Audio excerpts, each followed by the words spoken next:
प्रशांत अपनी मां की मृत्यु के 7 साल के बाद 17 अक्टूबर 1999 को अपने गांव से 18 किलोमीटर दूर उड़ीसा के इरसामा नाम के गांव में गया।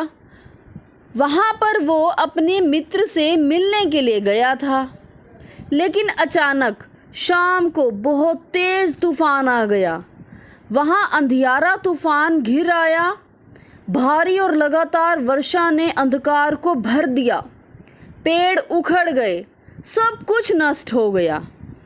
लोगों की चीखें हवा में फैल गई और मकान तेजी से बह रहे थे।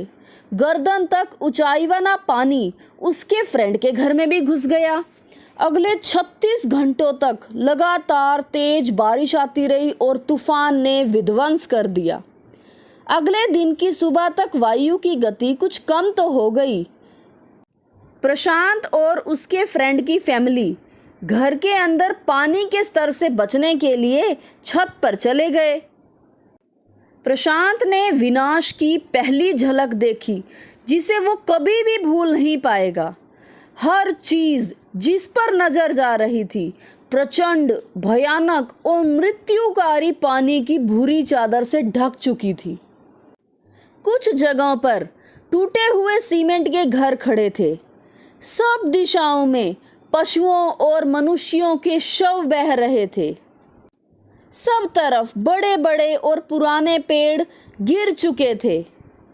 प्रशांत के फ्रेंड के घर भी एक पेड़ गिरा था, लेकिन वो बदले में एक वरदान साबित हुआ, क्योंकि पेड़ पर लगे नारियल ने कई दिनों तक फंसे परिवार को भूखों मरने से बचा लिया। अगले 2 दिनों तक प्रशांत अपने दोस्त की फैमिली के साथ छत के खुले स्थान पर बैठा रहा। वे ठंड और लगातार वर्षा से जम गए। वर्षा के पानी ने प्रशांत के आंसुओं को धो डाला। उसके दिमाग में सिर्फ एक ही विचार आ रहा था कि उसका परिवार जिंदा था या नहीं। क्या उसे फिर से एक बार वियोग सहन करना पड़ेगा? प्रशांत को 2 दिन भी 2 साल की तरह लग रहे थे।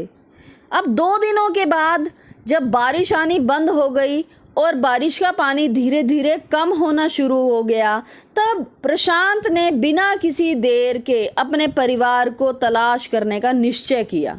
लेकिन हालात अभी भी खतरनाक थे। उसके फ्रेंड की फैमिली ने प्रशांत को कुछ टाइम और रुकने का रिक्वेस्ट किया।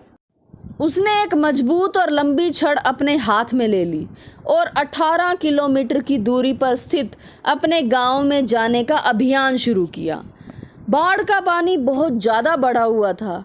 कई जगह पर पानी कम गहरा था, लेकिन कई जगह पर पानी बहुत ज़्यादा गहरा था और उसे तैरना पड़ता था। कुछ दूरी तय करने के बाद उसे उस समय चैन मिला जब उसके चाचा के 2 दोस्त मिल गए जो उसके गांव से ही लौट रहे थे। उन्होंने आगे साथ साथ जाने का निश्चय किया।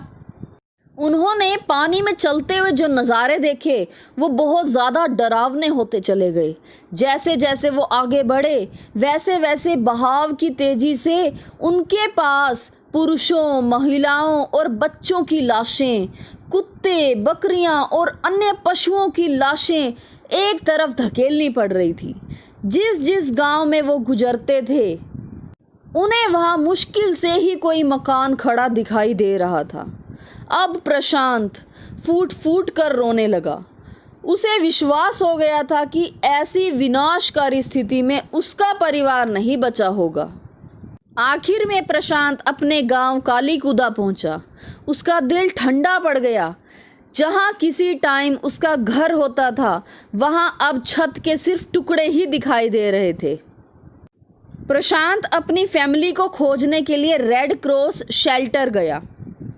वहां उसे उसकी नानी दिखाई दी और थोड़ी देर में परिवार के दूसरे सदस्य भी मिल गए और उसे चैन महसूस हुआ।